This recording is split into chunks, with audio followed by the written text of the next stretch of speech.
We're just starting live on YouTube as well. And welcome. You know the drill. Say hi in the chat. Say how your day's going. What's your favorite part of the General Assembly so far? It'd be great for you to share. Or what are you most excited about coming up? Hello to our YouTube friends over there. We'll be monitoring the chat in both YouTube and Zoom. So if you have any questions for our presenters later, just put it in the chat.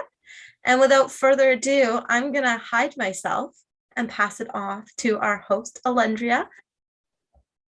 Oh, thank you. Our host, Alendria, and our two presenters. Thanks, Samantha. And so good afternoon and welcome to this presentation, the premiere of An Astronomical Moment with astronaut Dr. Robert Thirsk. Presenting is Gina Payzant. I'm not sure why, but it looks like, Samantha, are you pinned to the front? Maybe not. Okay. All you can see right now is you three. Okay, thank you. So I am presenting today Gina Payzant, and joining her is Jared Paul from Real Mensch Studios in Edmonton, Alberta. I'm Alendria Brunges, the editor-in-chief of Sky News, and I'm here in the background is Samantha and Phil from RASC, and it is my absolute pleasure to introduce Gina. We've known each other for a few years now. She's a documentary filmmaker, particularly interested in the history and science topics, but is coming to realize just how interconnected and interdisciplinary everything really is. It took Gina a while to train as a filmmaker, having been a playwright, public school teacher, where the self-contained classroom was interconnectedness in action, a university lecturer, and later an archivist. An Astronomical Moment is a series of 12 short videos from an interview with Canadian astronaut Dr. Robert Thirsk, and it is one of Gina's latest projects. Today, Gina and Jared will be presenting each video with a bit more detail about the interview. If you have any questions, feel free to ask in the chat or put your hand up during, just ask in the chat, or we have a Q&A box at the bottom, which you can ask your questions there as well. And with that, let's welcome Gina and Jared to the digital stage. Hello, thank you. Hi, thank you so much, Alendria. I'd like to start off with the origins of the project. We started working on it at the 2019 Jasper Dark Sky Festival. And actually, we were supposed to be working on a film called Night Lights about the significance of our night sky. In this film, which hasn't happened yet, we would be combining Bortle scale graduations with night sky poetry and interviews with people who work in dark sky preserves. Well, that film, even though we got a lot of footage filmed, it was not to be. The grant simply didn't come. Fortunately, the jury liked what we were doing, but it wasn't enough to secure our funding. However, we did have some outstanding footage. When Jared went back to the studio and was taking a look at what we had, Jared phoned me right away and said, "We've got gold." Jared, are you there? Can you basically tell everybody what you... Good. Yeah. Remember when you... Everybody yeah, sure. I guess I can speak to kind of the quick turn that we made, and that we had a plan for something that had a theme and narrative that was directed at one thing, and then after shooting a bunch and kind of losing momentum a little bit in the other project, I went back to look at the interview, and in looking over it, I noticed that rather than, I mean, it was such a privilege to get to talk to Dr. Robert Thirsk, and for Gina to have set that interview up, and he gave us a lot of time generously, and I think with that time we were able to just sort of we just couldn't believe that we were speaking to someone who saw the Earth as a marble at one point, and just looking into his eyes was so exciting that we were more asking him just general questions like probably not unlike a 9-year-old would ask if you got to meet an astronaut. And so in my business, a lot of the time what we're doing is shooting a bunch of content and then deciding what to do with it later, like for branding for a company or what have you. And so a lot of the time we shoot a bunch of stuff, and then I'll come back to them and say, we have like 10 short videos I could make of this that you can just kind of throw onto your social medias and blah, blah, blah. It's all kind of this new way of creating content. But the sort of the same thing dawned on me with this project was, let's just create a bunch of content that could really be delicious to chew on. 12 different episodes, because he was speaking about so many interesting things, and we thought it would be great to share it kind of like that. So we didn't do a lot of editing. Most of his stream of consciousness is that it's like an actual stream of thought and talking points that he had, and then we covered it with illustration. So it's, from my standpoint, it was really simple for me, but Gina was the one that really made the whole thing happen and then wrote these little episodes out. So yeah, it was really great to work on, and to meet Dr. Thirsk was amazing. Thanks, Jared. At this point, I'd also like to mention that it was Cheryl Croucher, Canadian broadcaster Cheryl Croucher, who actually conducted the interview with Dr. Robert Thirsk. So let's begin with entry 1, interconnectedness.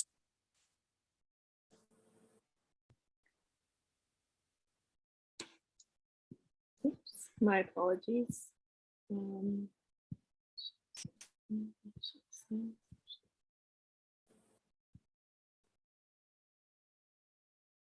Countless stars, countless stars.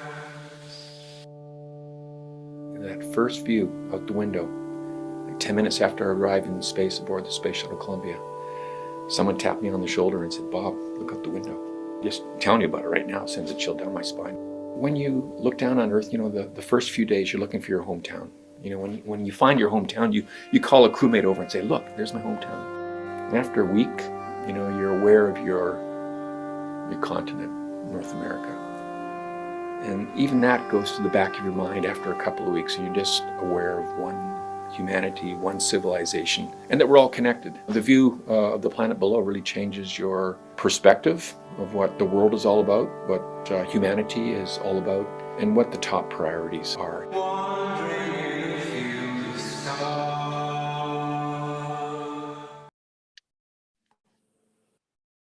Okay, well, that was our first one. Our second one is the second entry, as we call them, entry 2, first flight.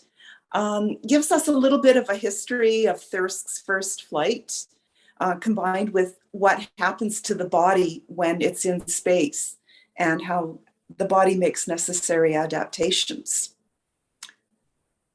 So I think we can. I'm just going to double check that I have the sound done. Okay. Oops.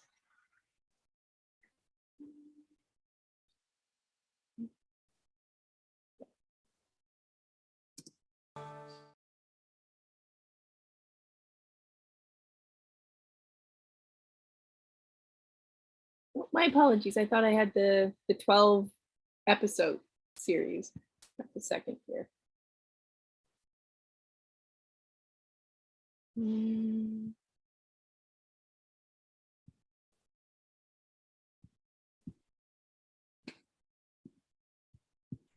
This is a technical difficulty.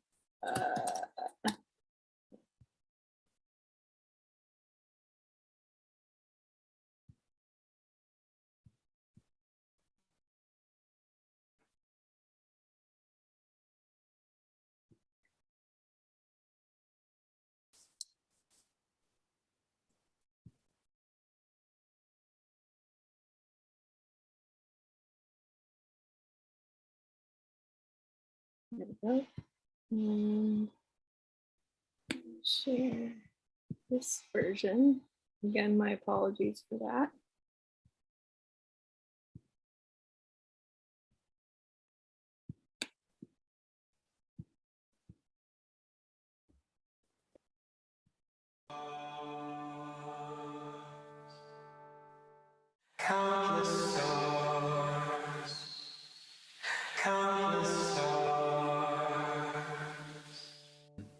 first flight was in 1996 aboard the Space Shuttle Columbia. We performed 43 different experiments. The medical experiments were, number one, focused on better understanding how the human body changes in weightlessness. We are adapted through evolution to living in a 1G environment here on Earth. But if we're to explore space, then we have to understand what weightlessness does to the body. The cardiovascular system becomes deconditioned. The wall of the heart, myocardium, becomes thinner. The heart doesn't contract quite as well. Muscles atrophy and lose strength. Bones lose calcium with time spent in space. Again, the body in its wisdom is getting rid of that excess robustness and structure that it no longer needs in a weightless environment.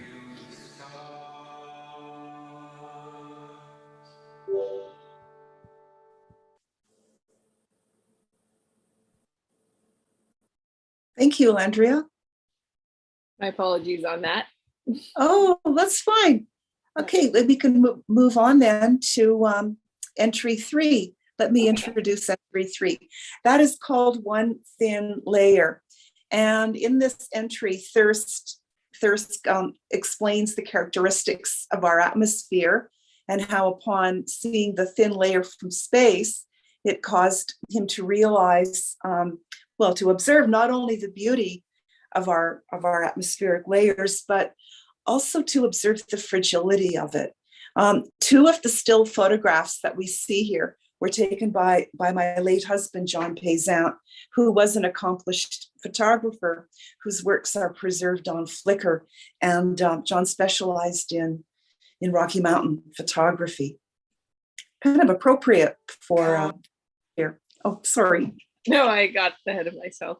I'll here we go.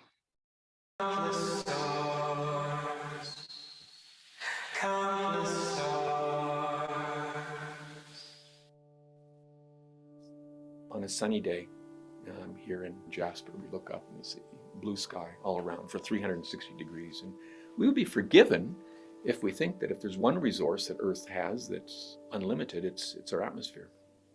No.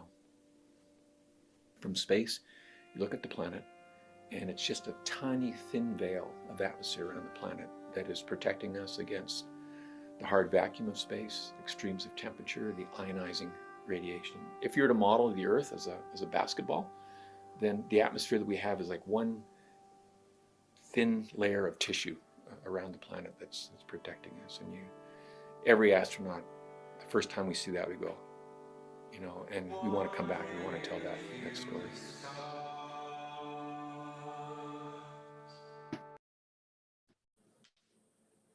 Thank you, Andrea.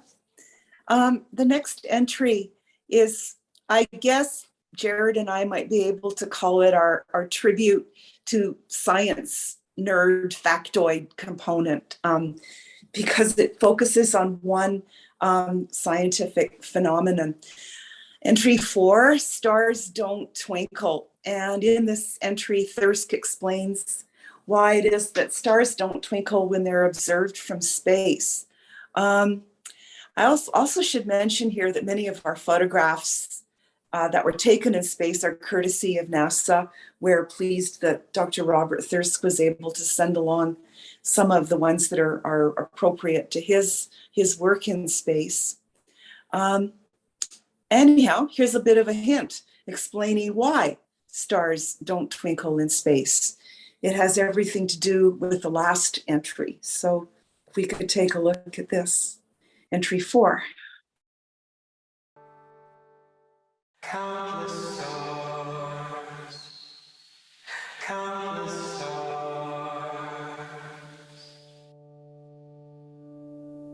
When you're aboard the space station, you're not that much closer to the stars and the Milky Way and other galaxies than you are on the surface of the Earth. We're only 400 kilometers closer.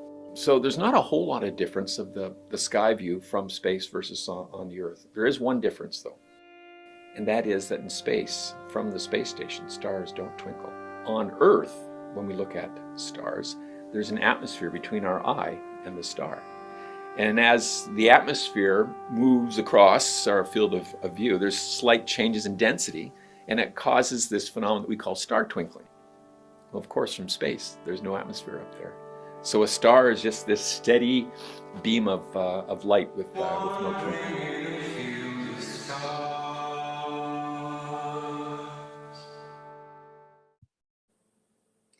Thanks, Alandria. The next entry is entry 5, Astronomer versus Astronaut. And here, Thirsk defines the difference between the two, explaining the differences in how astronomers and astronauts explore space. And at this point, we are really pleased that we are able to present some photography by Alan Dyer. This is the first of several of his images in the entire series. I should perhaps mention at this point that the original music, Countless Stars, was written and performed by David Sarita, Canadian composer. The very first version of Countless Stars was performed by David a cappella in a grain silo. But David insisted on polishing it up in a regular studio. So that's how we arrived at the music. So let's take a look at entry 5.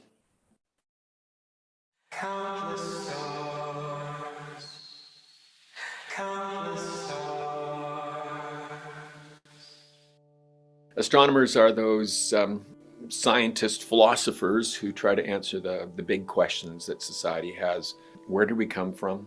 Where are we going? What's the nature of the universe? Are we, humanity, alone in the universe? Astronauts are the people who are interested in getting out there into space and exploring. And astronauts believe that the Earth is just a cradle, and that someday we will explore the inner solar system. Someday we will populate other heavenly bodies, and our great-great-grandchildren are probably going to go interstellar as well. So that's what we do. We're the people who push the buttons and turn the valves and get the spacecraft out there to explore and satisfy our curiosity about what's out there.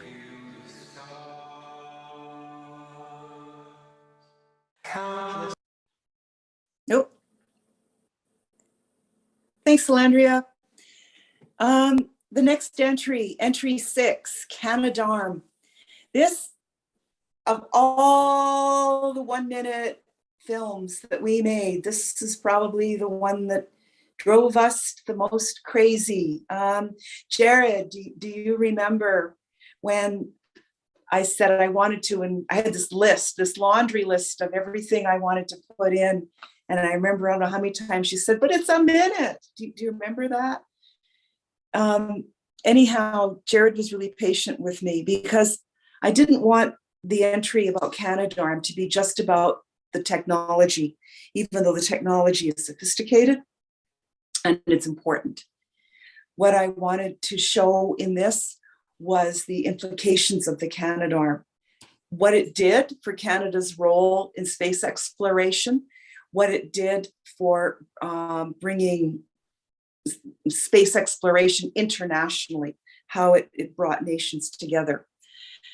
So let's take a look now at entry 6, Canadarm.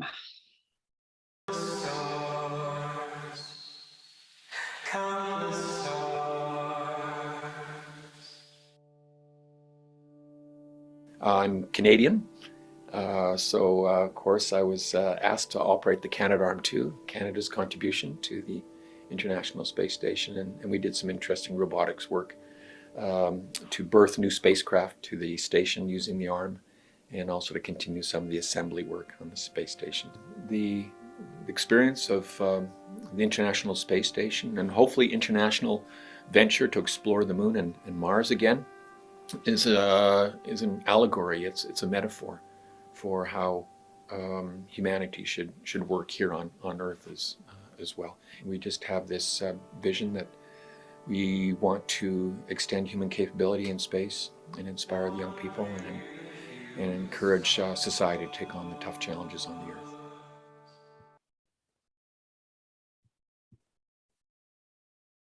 Thanks, Alandria. That really is probably my favorite entry because there's talks about how using space exploration as an allegory for how do we solve problems here on Earth. That if we can bring together many nations up in space. We can do similar problem solving or use similar processes to solve problems here on Earth. Entry 7 is space for diversity. And in this entry, Thirsk addresses where astronauts come from, diverse ethnic and professional backgrounds. Thirsk mentions how space exploration, inherently requiring cooperation, can assist in many ways to facilitate problem solving on many levels, even internationally. This entry has photo tributes to astronauts who lost their lives in their line of work. One is especially poignant to me as I am a former teacher, and you'll probably recognize who I'm talking about. Entry 7, Space for Diversity.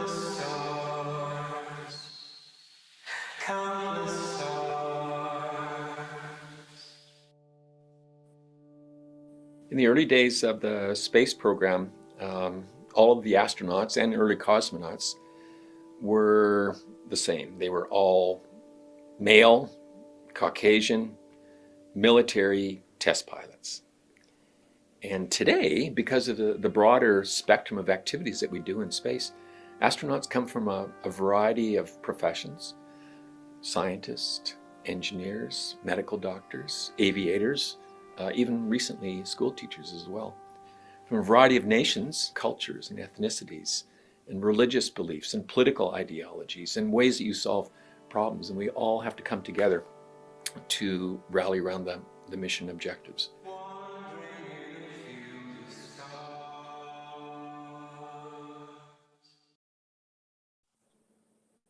Thanks, Andrea.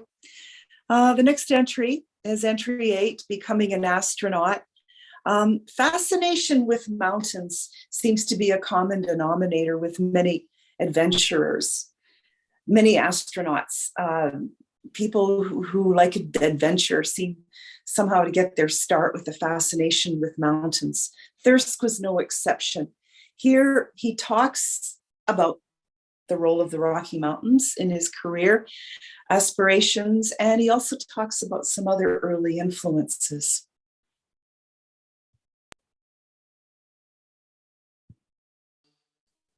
Countless stars, countless stars. I think what was influential for me was the mountains of the West. And any opportunity I had to climb a mountain, to get up high and then look down, that was an opportunity that I chased. I'm a child of the 1960s and 70s, and it was a marvelous time to be young then. Things were moving fast on a number of fronts. In 1961, the first human being flew in space, a short one-orbit trip. And 8 years later, 2 people walked on the moon. And I was impressed by those Apollo astronauts and by those early cosmonauts. And they got me interested in the notion of exploration and also the importance of science, technology, engineering, and math for my educational path and career.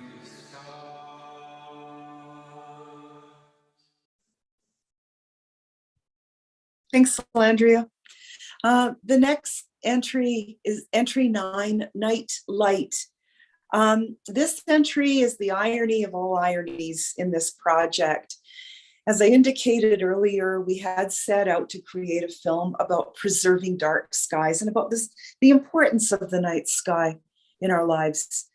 In this particular entry, Thirsk talks about what dark patches on Earth at night, as seen from space, could mean. And this was an interpretation that was new to me. It was an interpretation I had not ever considered.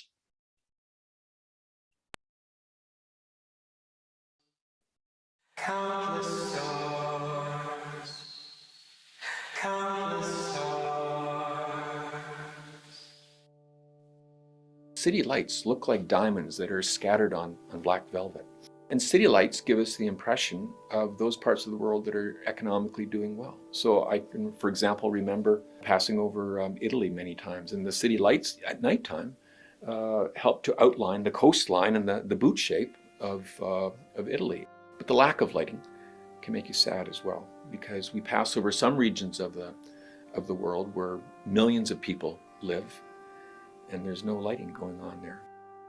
You pass over at night and it's just a desolate, dark blotch of despair down there. And it really tells you that the rulers of those countries are harsh. They're ignoring the economic plight of their citizens. So that makes me sad.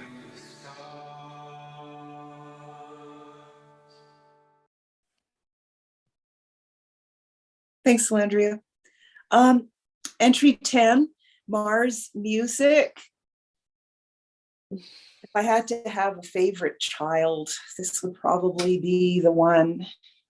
This entry takes a look at music and how a special piece of music played a role in Thirst's start as an astronaut.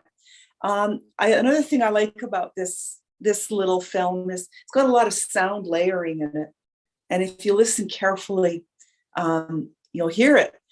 This, like I mentioned earlier, is probably my favorite entry, as it tells us a lot about the nature of Dr. Robert Thirsk through music and through his selection of music.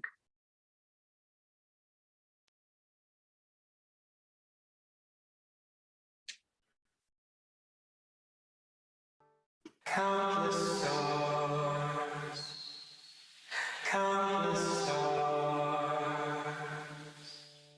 My favorite songs are those that have the word sun or moon or Mars in it. The night that I was to receive the phone call to say whether or not I was going to be selected to the first astronaut corps or not, to calm my nerves, I put on, this is a long time ago, put the needle on the LP of Holst the Planets.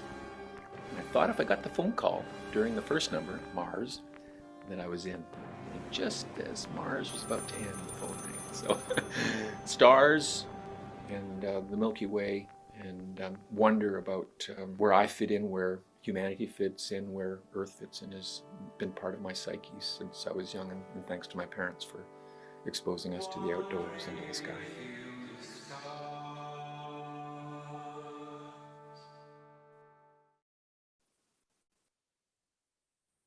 Thank you. Entry 11, New Frontiers. Well, what is the new focus in space exploration? It's Mars, of course, and here Thirsk presents some exciting possibilities.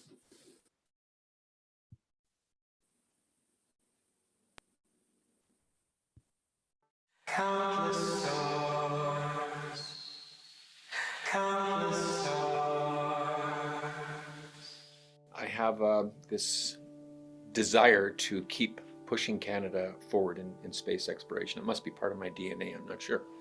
But the next big venture in space, the ultimate destination, the dream, is Mars. I really believe that in the next 15, maybe 20 years, that we will have human beings walk on the surface of Mars. To see whether or not life existed on Mars at one time, to study the geology of the planet, to see how that implicates or impacts the past, the present, and the future of Earth's planetary evolution, and to see whether or not Mars could someday be a safe second home for humanity as well.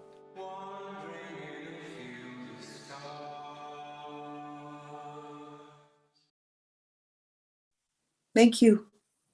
Well, we're now at entry 12, the legacy, our last entry. What should Canada's role be in ongoing space exploration? And what is the role of dark sky preserves?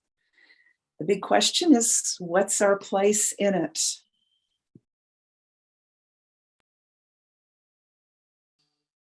Countless stars, countless stars. Canada should lead the world in terms of inspiring us to take on these challenges. And one way we can do that, and one thing that I'm proud about Canada, is that we're a world leader in dark sky preserves. So this wonder that I experienced as a child when I looked up at the sky and I saw the Milky Way and I could try to identify the constellations, we're trying to find places within our country and encourage other countries as well to make sure that the young people and the public in those regions and those countries have the opportunity to look up and wonder about where did we come from? Where are we going? Are we alone? And how does all of this amazing universe function, and what's our place in it?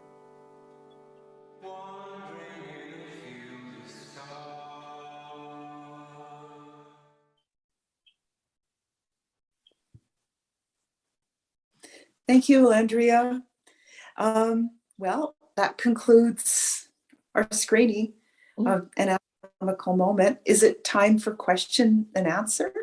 It is, I think. I mean, I think that's a great place to go next. I mean, this is thank you so much for sharing this with us. Like, this is it's beautiful. It really is, from the music to the presentation, like the video work, the all of the information that's provided within it.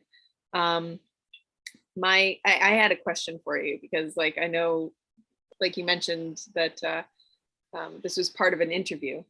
Could you remind me again how long that interview was? The interview, the original Thirsk interview, I believe was about close to 48 minutes. Jared, am I accurate in that? No, Gina, I think it's over an hour, just over an hour, I think. I can't remember exactly, but Okay. he was very generous with his time. He was a busy guy that weekend. So over an hour. And so everybody knows, by all means, put your questions in the chat, and then we'll ask them here or in the Q&A below. And so my follow-up question to that is, how in the world did you distill, over an hour's worth of interview into 1 minute segments? Like, what were you looking for in particular?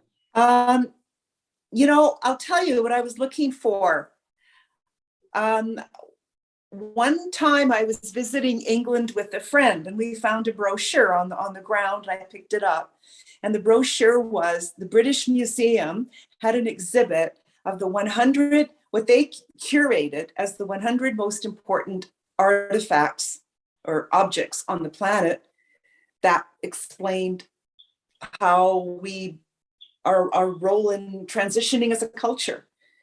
And of course, we had to go and we had to see every one of the 100 objects and discuss, why was this chosen? Why was this curated? I'm really interested in that. I'm interested in a filmmaker in separating the meaningful from the meaningless. Not that Thirsk had any meaningless information. He did not. That was the challenge. Everything Thirsk said was valuable. So that was the great challenge, was how do we take this gold mine? I mean, the whole interview, I think, is archivable and valuable just as it is, without any editing at all. Cheryl Croucher is also a brilliant interviewer. And because of her skills, I think we saw a side of Thirsk that I think we were very lucky to get. He spoke from here and from here, Okay, to answer your question, how did I distill all that down into 12 minutes? I kind of had to think like the curators at the British Museum. What were moments that he talked about that were maybe transitional, iconic moments, or iconic and transitional? Okay, in terms of him understanding his relationship between space, his relationship between himself and Earth.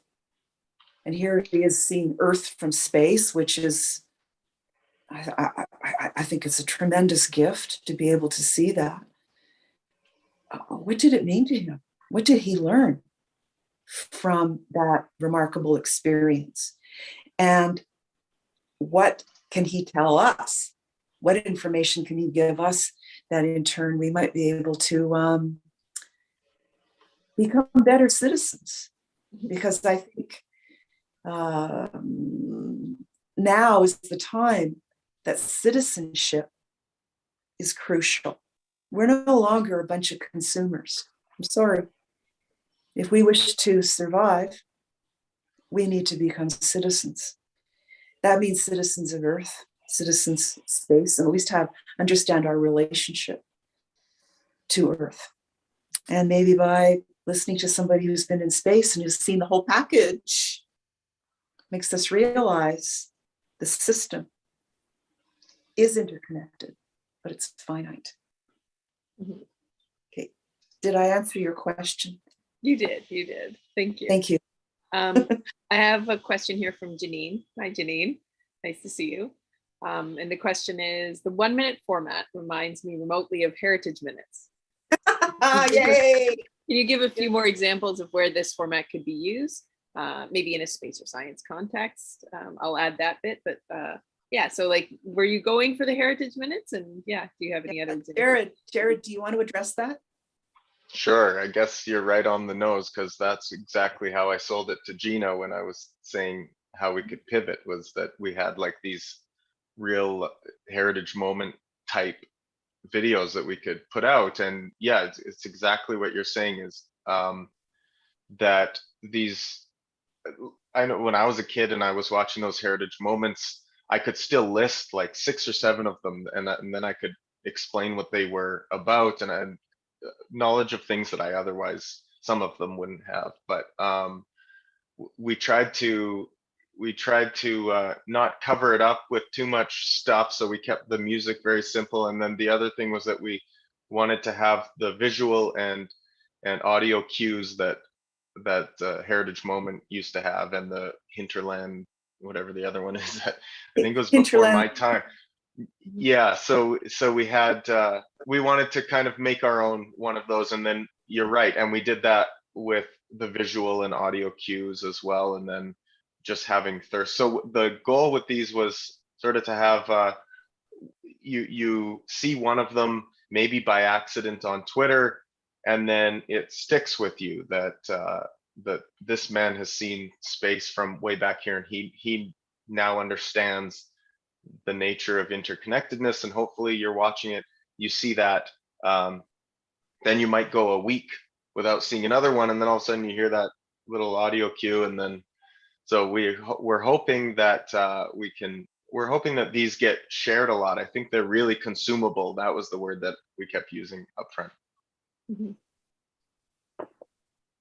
Colin Haig here says it's a hinterland's who's who, the Canadian astronaut in its native environment. So yeah. And so maybe this is a question as well, like Jared, you were doing the editing. And so what was the most difficult part for you when you were putting these together? I mean, maybe including trying to put it all into 1 minute segments. Well, no, I mean, honestly, Gina did all of the intellectual editing. So by the time it was my job, it was really just clicking a few buttons. So I don't want to take much credit for the editing, because really it was like writing and editing. Gina did all that. And so my job was more about helping with the visual and audio cues and making those memorable and the aesthetic of the thing. But even Gina, she bought the drape that goes behind Dr. Thirsk, and she just the easiest thing that I can do when working with Gina is just sort of get into her head and then just live there and give her exactly what she's talking about, because I don't ever question her, because she always has a really wide picture, and she knows what she wants. So actually, I think understanding Gina, because she's eccentric and brilliant, so I have to just kind of hold on. So yeah. And then I saw someone ask about the font, and I can't remember what font it was, but it was something along it was a spacey font that wasn't exactly Star Trek, but it was something that was based on Star Trek. Mm-hmm. And do you maybe Gina, you can give us a bit of a description of past projects and future projects and how they relate to this project, if they do, if they don't, what are the connections? Well, yeah, they do relate, because everything's interconnected. I guess the last film was Just a Plowboy, about Canadian writer George Riga, who grew up north of Athabasca, Alberta, to a very poor Ukrainian farmer and on poor land. Some people might recognize the name George Riga as the author of The Ecstasy of Rita Joe. In 1967, the Vancouver Playhouse produced his play, The Ecstasy of Rita Joe, about missing and murdered Indigenous women. Oh, that's over 50 years ago, and we're still dealing with these issues. That film's available on YouTube, Vimeo, National Screen Institute. Jared and I had a lot of fun last couple of weeks ago filming our latest film. It's for the Film and Video Arts Society of Alberta, FAVA. They have a festival called the Got a Minute Film Festival. And if you've got a 1-minute film without sound, you've got until June the 30th to submit it to them. Anyhow, Jared and I worked on a film. I'd had this film knocking around in my head for some time. And it features the Ukrainian muse who is crawling through war-torn Ukraine, and she's crawling and she's reaching for something and reaching, and she finally, it's her beautiful headdress, which I've got right here. I just happen to have it right here. Oh, you can't see it. Oh, whoops. We got a brief. There it is. Yeah. There it is. Okay, I'll put it back. But anyhow, and the film ends with beautiful, Jared did this beautiful sunlight, sunflowers, and she's basking in the sun, and we call it Bright Hope. So that's kind of our contribution to what's going on in the world right now, because everything is interconnected. The war in Ukraine is affecting every single person on the planet. What's happening in the States right now? I don't need to get specific, do I? I think most of us have an idea. It's going to affect everybody, not only in the States. It's going to affect the planet. Okay, so that's some work that we've done in the past. I don't know if I missed anything, but let's move on to our next question. Sure. Just a note as well, like you've worked with David Sarita in the past. And so yes. So this is the first project that you've worked with him on. No, I should mention here, David Sarita has worked with us on Just a Plowboy. His brilliant song, The Hand That Picks the Stones, it got us pretty far. We won again a FAVA award for outstanding music video produced in Alberta in 2019. And it was David's song really that took us there. So David works with Jared and me, and the three of us kind of enjoyed juggling ideas and exploring each other's artistry. There's a question here from Janine. I don't think it was mentioned. How will this series be used? Is it available to rest centers, members, etc.? And if so, how and when? So maybe you can just explain how this can be used, when it can be used, where it can be used. Thank you, Janine. Really important questions. I produced this, Jared and I produced this. It's kind of my gift to RASC. I'm a former teacher. I taught a lot of science at a lot of different levels. And this is something that Phil Groff and I have talked about, and Melandri and I have talked about, is applications in education. That a teacher could take a 1-minute film and say it's atmosphere. Okay, there's a lot of material available online about atmosphere. We're hoping down the road to prepare an RASC web page, I guess it would be, that would have links connecting each entry to various links. There's a lot of links. Canada Space Agency has got a lot of education resources. So that was my first objective, was to link it, give teachers a tool to use, something they could quickly show the class, and then use that as a springboard for varied activities. I really hope that this gets shown in science centers.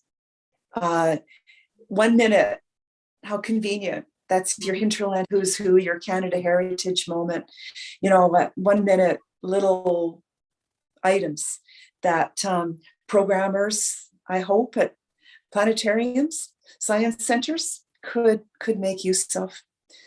It's going to be on YouTube. Everything's on YouTube. But I would really like to see a definite application to assist RASC, to help RASC help teachers.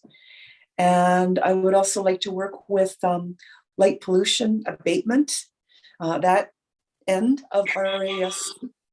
And maybe we can even get nightlight produced, which would be the logical follow-up to this one. Here, I'm just adding the link here. It's on Vimeo, right? So people can watch it themselves, if that's okay. So because Kareem here has also noted that these will be great conversation feeders for in-class discussions as well as Astro Coffee Nights as well. And so, yeah. Well, I'm really glad to hear that. Coffee is good. I think that we need to put the coffee on a lot more. And sit back and have a coffee and watch a film, a 1 minute film, and talk about it. Talk about all the implications, that there are in one little pinpoint, if you will, of film. One moment. Yeah, and so basically the RASC centers, you would be happy to have them play these videos at their sessions, right? I would. Yeah. Yep. If you would like to let me know what you're doing, or let Phil know, or let Alandria know, or let somebody at RASC know how you're using it, we'd love to hear back from you. We really would. And if there's anything I can do to answer questions, or come and have a virtual coffee, and who knows if it's Edmonton folks who are watching this, put the coffee on, and I'll be happy to come anywhere in the Edmonton area. We have a few questions in the Q&A that I'm going to go to. Was your intent originally to show the interview as a continuous whole, or as a series of 1 minute clips? And so you've explained that a little bit, maybe just if you could repeat, I guess, for Joan here. Yeah, no, that's a really good question. I didn't think it would work if we ran it as one package, as one 12-minute package, but believe it or not, it does. So, I mean, you're perfectly welcome. If that's what you would prefer, is to watch it as one 12-minute, one after the other. The music doesn't seem to get irritatingly repetitive at all. In fact, it seems to sort of, it's a nice 12-minute piece. So you could easily view it like that. In fact, we discussed the possibility of presenting it here as a 112-minute piece, but then we thought, no, we've got some time on our side, and I really wanted to explain each one, the implications of each one. And again, it's up to teachers. You might want to show all 12 and then invite your class, pick one to do a special research project on. Okay, so I leave it to the hands of the viewer. And again, please, if you can let RASC know, let me know how you're using these, and we can maybe start sharing ideas. Teachers like that, we don't like reinventing the wheel unless we have to. So let us know what you're doing and how you're using this tool. And what is one topic that he spoke on that you wish you could have made a video on, but it wouldn't fit in the series? Wow, Jared. I just think we probably could have made 20 more of these. So it's really not about what we wish we could have done, but we just sort of, Gina picked 12 that kind of were timely, but yeah, we could make many more of these, I think, based on me. And in the same vein, just listening to the entire hour interview would be an awesome thing for somebody to do, I'm sure, but we're going to keep it to ourselves and give it out, dole it out in little treats. Mhm. So that's our plan. But yeah, we were very satisfied with Mhm. the different topics. Yeah, there was one that I did want to include, and it was, and I'm not really much of a nationalist here, so don't get me wrong, but Thirsk talked about the Canadian, if there is a Canadian personality or a Canadian nature, and why Canadians are very, very well suited to be good astronauts. And he had various points, about how we tend to be good listeners. We're adaptable. We're used to dealing with a variety of conditions, weather conditions. We're used to dealing with the variety of people with different viewpoints, people from different backgrounds. Anyhow, he talked about that. And that was one that I thought would have been really good to include. Yeah. And will you be at this year's Dark Sky Festival in Jasper? I'm planning on it. I sure hope to be there. Did Robert Thirsk have any thoughts on some of the commercialization of space? So in his interview, did he talk about commercialization? Elon Muskification, I think. Jared, I don't think he did. Jared, there's nothing in the footage where he talks about the very, very, very expensive midway ride of sending people into space for a while. No, I don't think so. I think he was mostly very positive. He didn't speak very critically of anything. It was more just like he knew that we were just interested in hearing someone who's seen the world the way he has.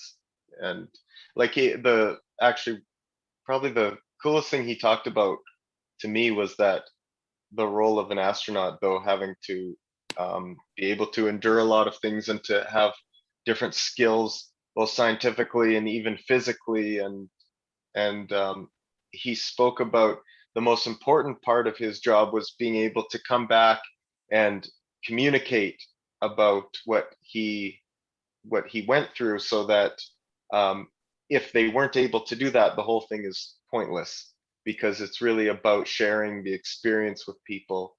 And that to me was the greatest thing he talked about. I forget why I'm bringing it up in this context, but yeah, that was he was more just exercising that part of his job, than really critically looking at it kind of culturally or otherwise. Even when he was speaking about the dark skies, because that's what we were kind of leading him toward most of the interview. What Cheryl was leading him to talk about, but a lot of the interview didn't have any critical viewpoint on that, because he would just say what he saw, such as one of the episodes you saw where he just talks about that the well-developed countries have light, and that's just part of it. And he wasn't making a judgment statement. He was just saying that's what he saw, and then you can take it for what it's worth. But this is why they don't send a number of liberal and conservative and now out to space. And now they're trying to have more representation, of course, which is a great thing. But it's not about having someone to represent everything. It's about having one person who can just really objectively talk about their experience, and then other people can make it their own. So yeah, that's what I have to say about that. Thank you. I see a note here from the Royal Astronomical Society of Canada. I think a few people are logged in with that title. They would love to put these up at the center of the universe as part of the DAO in Victoria. So future conversation there. Oh yes, please do that. I was just out in Victoria, walking around the facility. I couldn't get in, but that would be wonderful. Please, with our blessings. This is my okay. It's for RASC members.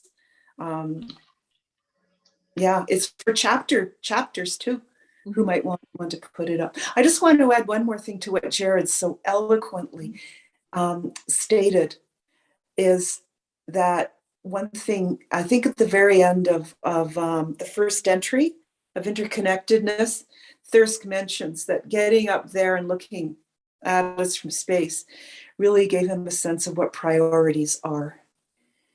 And of course, that gives cause to ask, okay, well, what are our priorities? And Thirsk was so gracious, as Jared mentioned. He didn't answer those questions for us, you know. And that's what science does. It's always putting questions out. And I think the big question that Thirsk wanted us to explore is, well, okay, what are our priorities? Yeah. And we're coming up on the end here in terms of time. I just wanted to double check if Tom asked if this is on YouTube as well as Vimeo. And so it is on Vimeo. It's also, I do believe it's on YouTube at the Real Mensch Studios account. It may not be, I'm not 100% sure. But did you mention? I think it might be, but I can follow up with that and send it to you. Perfect. Yeah, thank you. And there's a question, are the interview and video segments available in French or with French subtitles? Not yet. Oh, you know what? We did that with Just a Plowboy. We put it in Ukrainian subtitles.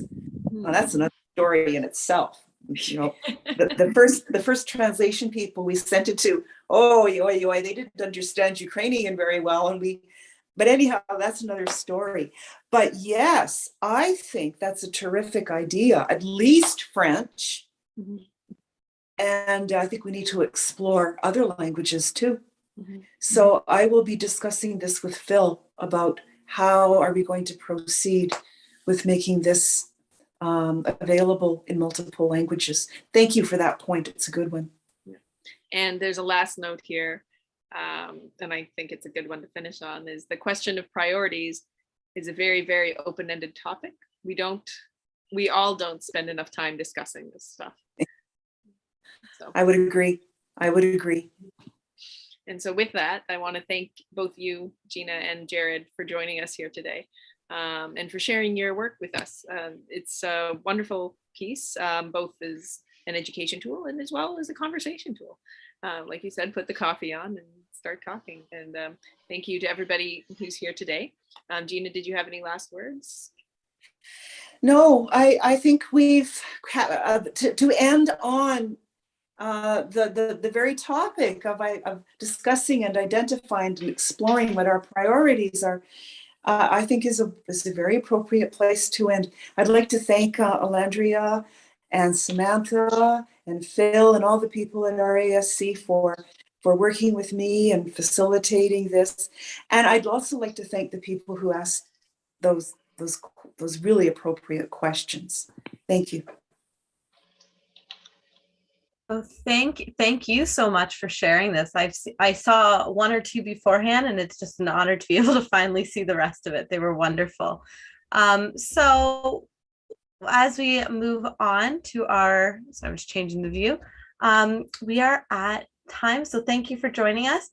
And for the rest of the afternoon and evening, depending on where you are, our schedule is join us in Gathertown because Alendria will be announcing the astrophoto contest winners.